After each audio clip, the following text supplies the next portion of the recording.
तो चलो आज हम लोग अब कर लेते हैं expenditure method for of calculating national income.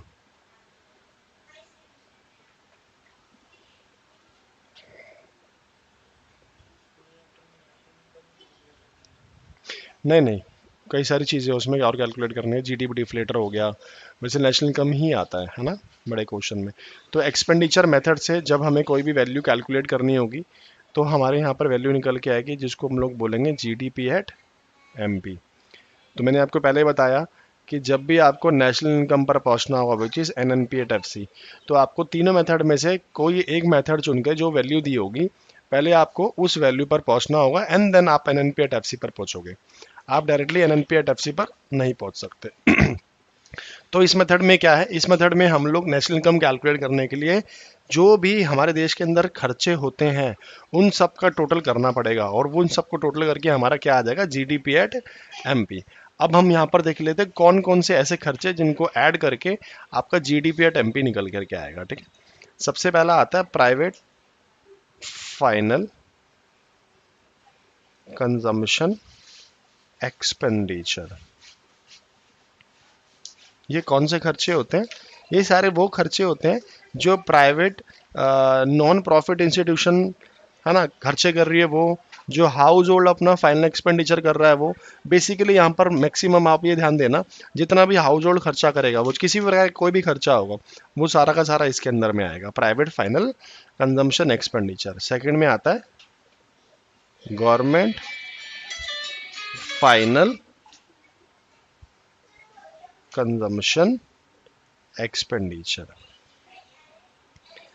Sir यहाँ पर गवर्नमेंट के वो सारे के सारे खर्चे आएंगे जैसे defence, law and order, education पर किया जाने वाला खर्चा with the aim of social services, है ना, कोई भी इंटेंशन ना हो प्रॉफिट कमाने की, वो सारे के सारे खर्चे इसके अंदर आएंगे। गवर्नमेंट फाइनल कंट्रीब्यूशन एक्सपेंडिचर, थोड़ा राइटिंग मैनेज कर लेना। ठीक है, नेक्स्ट आता है आपका ग्रॉस डोमेस्टिक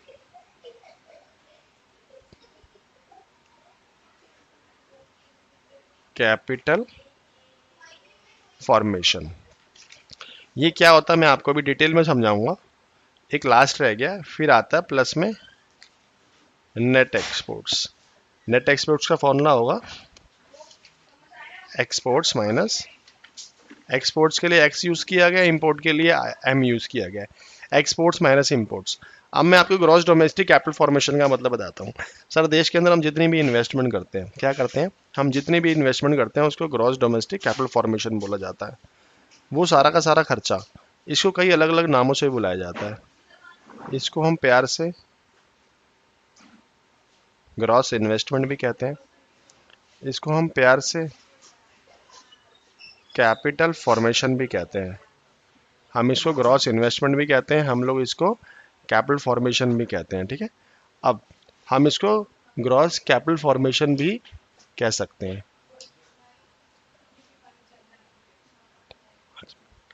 इसको हम लोग क्या बोल सकते हैं, ग्रॉस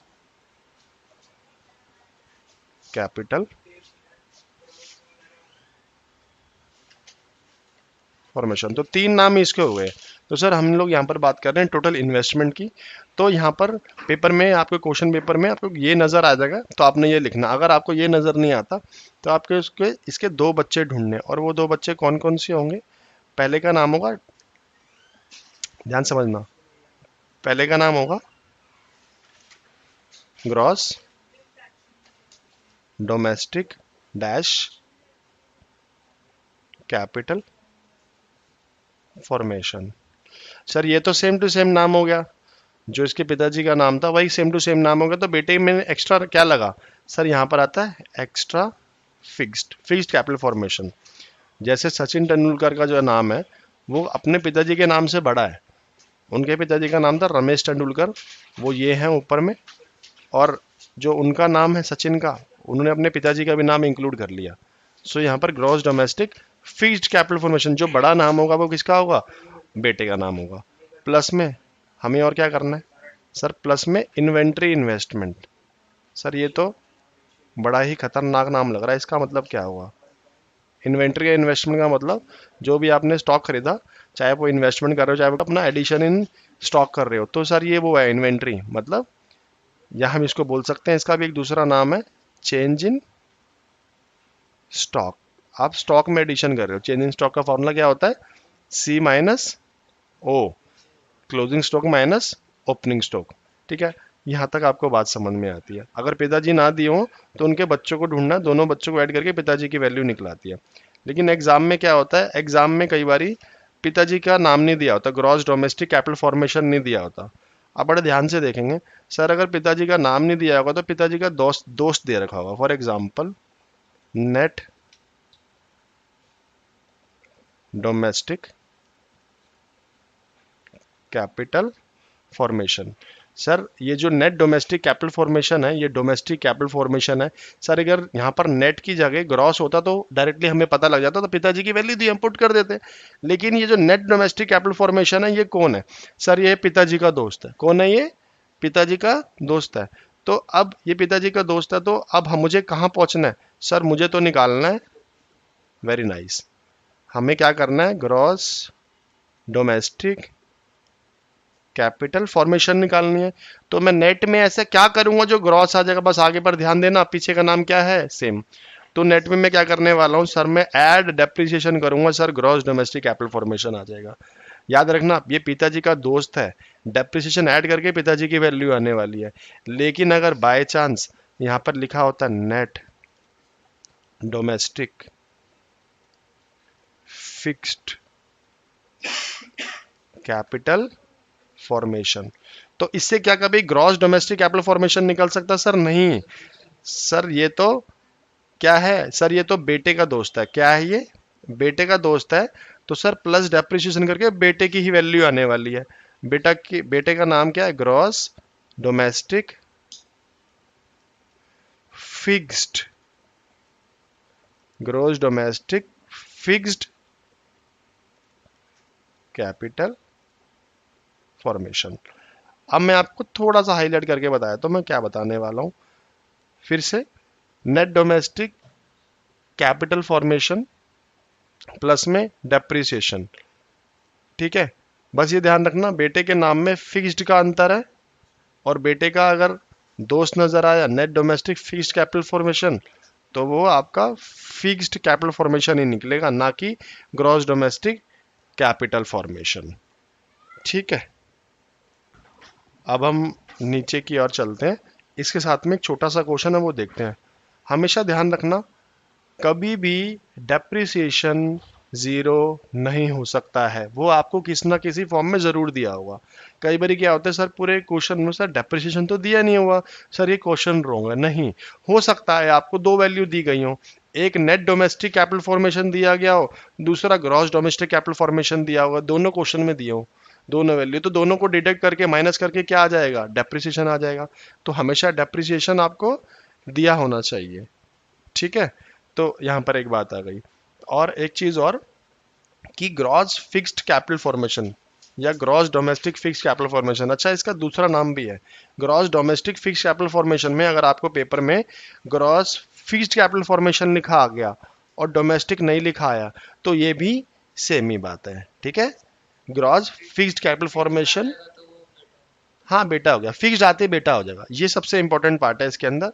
यहां से हम लोग ध्यान करेंगे कि फिक्स्ड आते वो बेटा हो जाएगा। सर एक तो ये तरीका हो गया, ये कुछ तरीके हो गए, और कुछ तीन चीजें और हैं। अगर वो आपको नजर आती है आप ध्यान से सुनना। सर ये जो ग्रॉस डोमेस्टिक कैपिटल फॉर्मेशन था, इसके दो बेटे थे, gross fixed capital formation plus inventory investment. अब सर जो ग्रॉस फिक्स्ड कैपिटल फॉर्मेशन है ना, इसके भी तीन बेटे हैं। क्या? इसके भी तीन बेटे। तो मैं यहाँ पर ब्रैकेट में लिख देता हूँ इसके तीन बेटों का नाम क्या है, क्योंकि थोड़ी सी स्पेस की यहाँ पर कमी हो गई है। नीचे करूंगा तो क्वेश्चन के पास चला जाएगा। तो यहाँ पर gross fixed capital formation, sir अगर ये भी आपको नजर ना आए तो इसके तीन बेटे कौन से हैं वो ढूंढने हैं, ये बहुत कम नजर आते हैं। ठीक है, ग्रॉस बिजनेस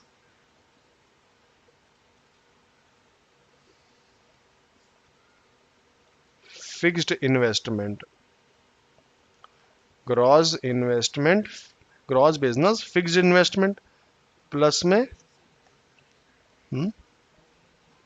है, ये बहुत आपको रेयर नजर आएंगे। Gross business fix investment, gross residential construction investment, gross residential construction investment, plus में लास्ट में इसका बेटा gross public investment.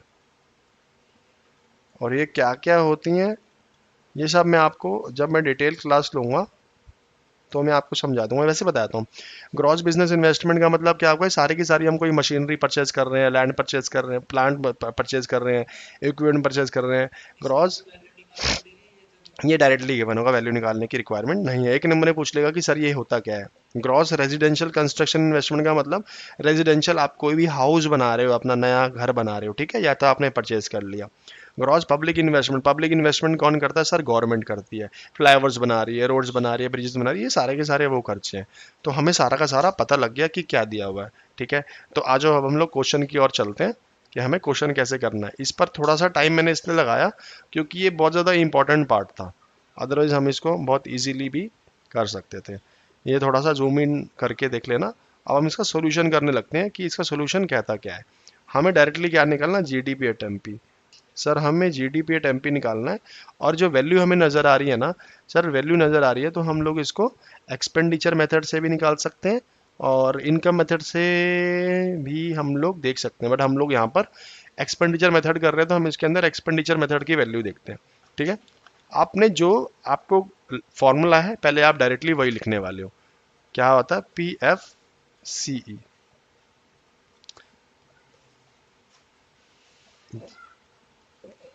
P F C E, G F C E, gross domestic capital formation plus में net exports, ठीक है।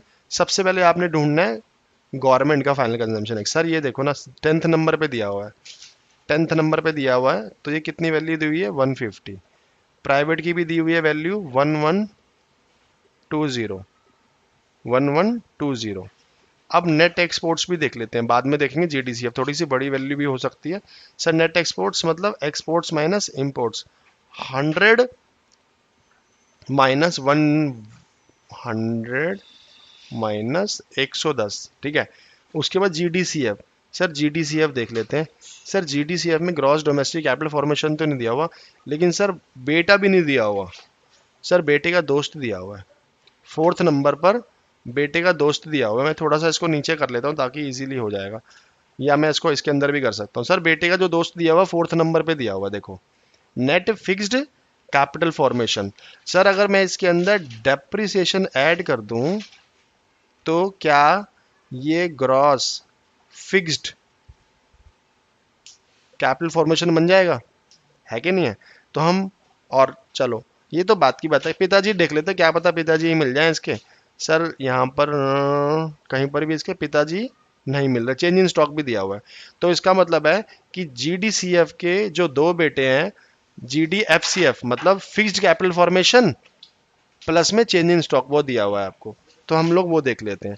तो इसका मतलब है नेट फिक्स्ड कैपिटल फॉर्मेशन में डेप्रिसिएशन ऐड करेंगे हम लोग, तब जाके हमारा क्या आ जाएगा, ग्रॉस फिक्स्ड कैपिटल फॉर्मेशन। तो ये हम लोग यहाँ ब्रैकेट में लिख लेते हैं।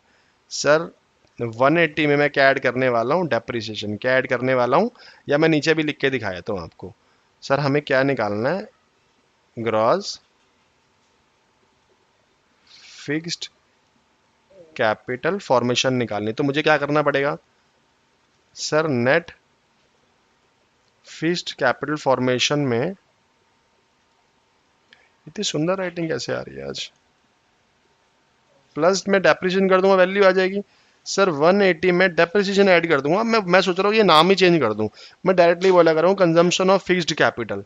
Sir consumption of fixed capital नीचे ही दिया हुआ डायरेक्टली 80 रुपीज, दोनों को ऐड कर दिया, कितना आ गया 260। क्या निकल के आ गया, gross fixed capital formation. Fixed capital formation का मतलब सर ये तो बच्चा निकल करके आ गया, कौन निकल के आ गया, बच्चा निकल करके आ गया।